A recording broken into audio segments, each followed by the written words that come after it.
अगर गर्भ मर गया तो फिर पांडवों का बीज खत्म। बस एक बीज बचा है मेरे अंदर, इसको नहीं मरना चाहिए। तो भगवान ने छोटा सा रूप धारण किया और उत्तरा के गर्भ में प्रवेश कर जाते। देखिए, जब ब्रह्मास्त्र उसमें पहुंचा तो वो तो बालक को जला के खत्म कर देता, लेकिन भगवान ने उस ब्रह्मास्त्र को बाहर किया और उत्तरा को शांति प्रदान की। सूत जी कहते हैं 1 घंटे बाद भगवान उसके गर्भ से बाहर आए। यम यदम माया दिव्या सृजावती हंत्यजो। एक स्वरूप से भगवान बाहर खड़े थे। बाहर से पूछा, उत्तरा अब आराम है? उत्तरा ने कहा, मुझे पूरा आराम है। तो भगवान उस गर्भ की रक्षा करके, देखो, पांडवों को राजा बना करके और भगवान जाने लगे। जब भगवान जाने लगे तो माता कुंती ने सोचा कि कन्हैया जा रहे हैं। अब तो भगवान की भूआ लगती थी कुंती, हाथ जोड़ के खड़ी हो गई। देखो, अब भूआ भतीजे को हाथ जोड़े तो ठीक नहीं है। भगवान ने कहा, क्या कर रही भूआ? तो कह रही, नमस्ते पुरुषम त्वा आधमीश्वरम प्रकृते परम अलक्षम सर्वभूतानां अंतोवहेवर स्थितो। मैं तुमको नमस्कार कर रही हूँ, प्रणाम कर रही हूँ कि तुम साक्षात ब्रह्म हो, परमात्मा हो, और मेरे लिए एक वरदान देते जाओ। भगवान ने कहा, बुआ तू मुझसे हाथ जोड़ के मांगेगी? अरे तू तो मुझसे आदेश कर दे के बेटा एक काम कर जा, तो मैं कर दूंगा। तुम मेरी बुआ लगती हो। कुंती ने कहा, रहने दो ये बुआ का रिश्ता। ये किसी को बुआ बना लेते हो, किसी को मामा बना लेते हो, किसी को पिताजी बना लेते हो। ये नहीं कहते कि संसार के पिता तो तुम ही हो। जगत के पिता तुम हो।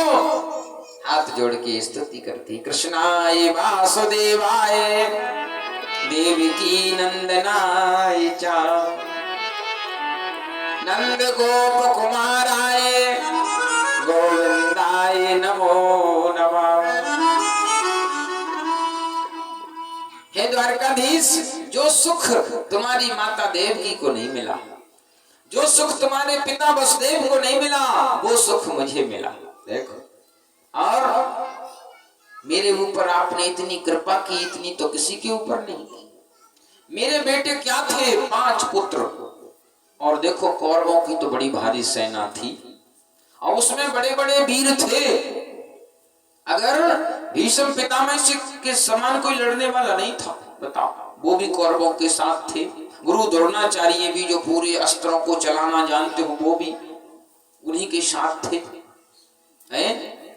कर्ण जैसा वीर, वो भी उन्हीं के साथ था। मेरे 5 बेटे क्या करते, कैसे लड़ाई लड़ते, कैसे उनको विजय मिलती, लेकिन मैं तो आपकी चरणों के सहारे से मेरे बेटा तो ऐसे हो गए, ऐसे जीत गए जैसे कोई छोटा सा गड्ढा हो और उसमें पानी भरा हो, उसको पार कर जाए। छोटे से गड्ढा को पार करने में क्या लगा, और बड़ा भारी समुद्र पार करना मुश्किल है, लेकिन ये तो बहुत बड़ा समुद्र था। कौरवों की सेना तो एक समुद्र था, और मेरे बेटे उस समुद्र को ऐसे पार कर गए जैसे कोई छोटे से गड्ढे को पार कर जाता। आज मुझे एक वरदान देते जाओ। क्या? बोले, मेरे जीवन में कभी सुख ना हो। देखो, मेरे यहाँ हमेशा दुख बना रहे। भगवान बोले, बुआ क्या मांगती हो? दुख? अरे तुम्हारे जीवन में कभी सुख मिला भी नहीं है, और अभी सुख के दिन आए हैं तो अभी भी दुख मांग रही हो। हाँ, वो कहती है माता कुंती, कहे कन्हैया, मैंने जो दुख में तुम्हारी याद देखी वो सुख में नहीं आती। जितनी याद हमको भगवान की दुख में आती है, वास्तव में उतनी सुख में नहीं है। अगर पैर टूट जाए तो कैसे भगवान का नाम लेते, ओ राम है, ओ राम। अच्छा, बुखार आ जाए तो ऐसे है, हे राम हे राम, अब नहीं बचत है ना। और अगर ऐसे में ना बुखार है, ना कोई टक्कर लगी, ना कुछ, तो फिर काय को राम, न हो राम, न हे राम, न हाय राम, कुछ नहीं है। तो वो कुंती कह रही है कि मुझे तो वही बात याद आ रही है कि मुझ में हमेशा लगी ही रहे। मुझे हमेशा बुखार चढ़ा ही रहे, क्योंकि मैं तुमको उसी तरह पुकारती रहूं जब हम कष्ट में पुकारते। देखो तो विपत्ति कहती है वो सुख मुझे नहीं चाहिए जहां तुम्हारी याद नहीं आती। सुख के माथे सिल पड़े, सुख के माथे सिल पड़े जो हरि हृदय से जाए, बलिहारी बात दुख की जो पल पल याद करा। मेरा तो हमेशा दुख ही बना। विपदा संतु नहा, विपत्ति बनी रहे, सतत्रम तत्र जगत गुरु, भवतो दर्शनम यस्याद पुनर्भवो दर्शनम। कुछ नहीं मांग रही, केवल विपत्ति। और भगवान कह रहे भूआ मेरे पास वो दुकान ही नहीं है जो तू सामान मांग रही। जो सामान लेना चाहती है वो मेरे पास है ही नहीं। बताओ भगवान का सामान कौन सा मिलता है? बोले सो सुख धाम। भगवान सुख के भंडार हैं, उनके यहाँ दुकान में सुख ही सुख है। जो आनंद सिंध सुख राशि,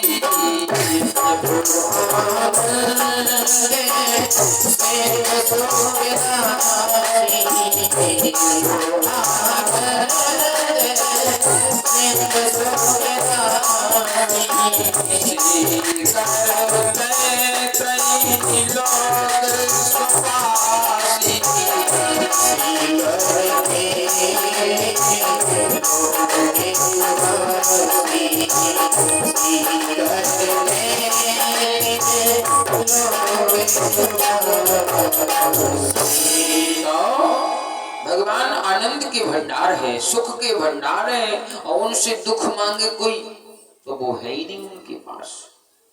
कुंती ने बहुत कहा कि मैं वरदान बदल नहीं सकती, वरदान तो मुझे यही चाहिए। तो भगवान ने कहा ये तो है नहीं, अब बता क्या करें। बुआ तुझे लेना है दुख, और दुख मेरे पास है नहीं, वरदान में कुछ हेर फेर कर ले, कुछ इसके बदले में देख ले क्या है। तो देखो अब वरदान बदलती है। कुंती ने कहा वैसे यहाँ पर सूत जी कहते हैं कि 84 लाख योनि, देखो हमारी 84 लाख संख्या है, इसमें कोई भी व्यक्ति दुख नहीं मांगता। कीड़े मकोड़े ये भी दुख नहीं चाहते, पशु पक्षी ये भी दुखी होना नहीं चाहते, जानवर है अपने ढोर है ये कोई परेशान होना नहीं चाहता, और कोई आदमी भी परेशान होना नहीं चाहिए, है ना। दुख कोई नहीं मांगता। तो ये माता कुंती 84 लाख में केवल एक है जिसने दुख मांगा। देखो और अब वरदान दूसरा मांग रही, बोले अथ विश्वेश विश्व आत्मन विश्व मूर्ति सुकेशु में। हे जगत के जगताधार प्रभु द्वारकाधीश, अब मैं दूसरा वरदान मांगती हूँ। बोले स्नेह पास मिमम, ये स्नेह की पास है ना। कौन सी पास है? स्नेह की रस्सी में हम तुम सभी बंधे हैं। ये हमारा बेटा है, ये मेरा नाती है ना, ये बहू है, ये हमारे चाचा हैं, ये मामा, ये रस्सी है स्नेह की। तो कुंती कहती है स्नेह पास मिमम छिंदी, इसे काट दो। अगर वो दुख नहीं देना चाहते तो मेरी रस्सी काटो। बोले दृढ़म पांडसु वृषणसु, मैं आज से पांडवों को अपना बेटा ना मानूं। कुंती कहती आज से मैं इनसे कोई संबंध ना रखूं, ये मेरे कोई नहीं है, ऐसा भाव मेरे अंदर आ जाए। तो भगवान कहते हाँ बुआ ये वरदान दे सकता। अगर दुख नहीं दे सकते तो स्नेह की रस्सी को काट दो। और रस्सी सबसे ज्यादा परेशान करने वाली रस्सी है ना। अगर बेटा में लग गई तो घर पिताजी पहले बीमार है ना, है ना। और इस तरह की ये रस्सी परेशान करती है। और दुनिया में देखो कितने रोज मर रहे, कितने जन्म ले रहे हैं ना। अगर रस्सी ना हो तो कहो भाई बहुत जन्म रहे, बहुत मर रहे, मरने दो, जन्म है, मिट रहे, टूट रहे, फट रहे। अगर ऐसा ज्ञान हो जाए हमको तो हम कभी रोएंगे नहीं। लेकिन हम कब रोते हैं? अपने बेटा में लग गई सो रोने लगे, और दूसरे में लग गई सो हंस रहे, है ना। तो कुंती कह रही है कि दूसरे में लगे सो हंसू और मेरे में लगे सो हंसू, मैं हंसती ही रहूं। देखो सबकी ममता